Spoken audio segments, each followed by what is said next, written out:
Bonjour Nancy. Bonjour. Là, cette année, c'est la 29e édition du Festival du Trac. Oui, déjà 29 ans, ça va vite.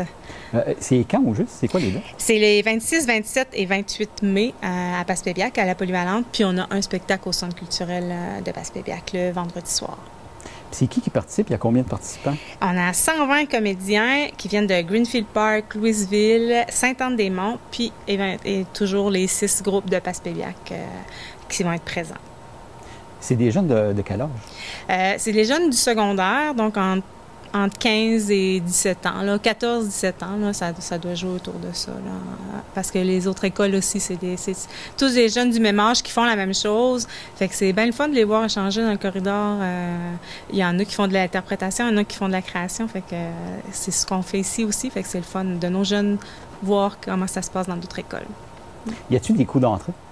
Oui, pour chaque spectacle, c'est entre 8 et 12 là, dépendamment si c'est un spectacle. Les spectacles professionnels sont 12 et les spectacles pour les jeunes sont 8 Mais il y a aussi la possibilité d'avoir un passeport là, pour l'ensemble de la fin de semaine au coût de 40 C'est un de nos objectifs de rendre ça accessible le plus possible. Fait qu'on est bien content de pouvoir encore le faire. La pandémie nous a fait réfléchir beaucoup. Hein. Dans tout le monde, on achète un peu plus local et tout ça. Fait qu'on s'est donné cette mission-là cette année de faire découvrir nos talents régionaux. Donc, le jeudi soir, on aura Fernand Alain qui va venir présenter son dernier spectacle en carrière. Et ça va être la première fois qu'il va jouer dans le cadre du Festival du Trac. Fait qu'on est bien content de recevoir M. Fernand Alain avec son spectacle Salut là. Ensuite de ça, vendredi matin, on aura une conférence sur le court-métrage donné par Charles Parisé, un cinéaste de Passepébiac également. Et le groupe de Tricultural, un groupe de musiciens réunissant les 3 cultures présentes sur le territoire, va nous faire une petite soirée dansante, musique. Ils vont nous présenter leur création, puis ils vont reprendre des grands succès. Ça va être au Centre culturel le vendredi soir.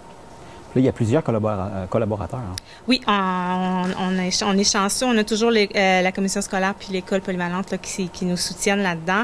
Hydro-Québec, qui est un commanditaire majeur, la ville de Passepébiac, les Moussaillons et les caisses des jardins là, qui nous aident beaucoup. Puis d'autres donateurs, là, c'est un peu long à nommer, mais il y a beaucoup de gens qui croient en nous.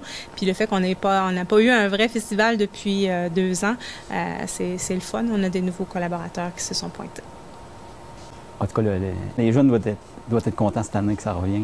Je le sens là, qu'ils ont hâte parce qu'ils n'ont jamais vécu un festival. Fait que là, ils ont des questions, comment ça va se passer. Puis jouer devant une salle de 300, là, ça leur est pas arrivé souvent là, dernièrement. Là, fait que, ils ont bien hâte de présenter. C'est-tu préférable d'acheter les billets d'avance? Les billets ne sont pas disponibles à l'avance. On peut réserver des passeports, mais les billets, c'est toujours en vente une demi-heure avant les présentations. Mais il y a toujours de la place. Là. On ne s'est jamais arrivé qu'on a refusé des gens. Mais si ça arrive cette année, j'aimerais pas. Ça serait vraiment spectaculaire. Mais on va s'organiser pour entrer tout le monde.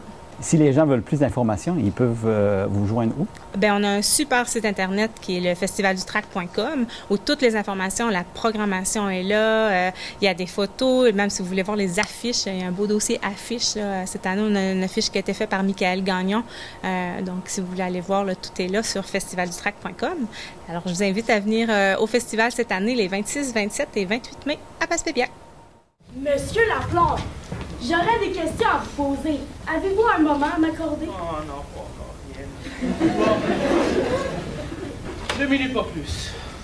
Selon une de mes sources, une résidente est décédée suite à une erreur de dosage dans sa médication de morphine. Pouvez-vous m'éclairer sur ce sujet? Il y a bien un décès au centre, mais par souci de confidentialité, vous comprendrez que...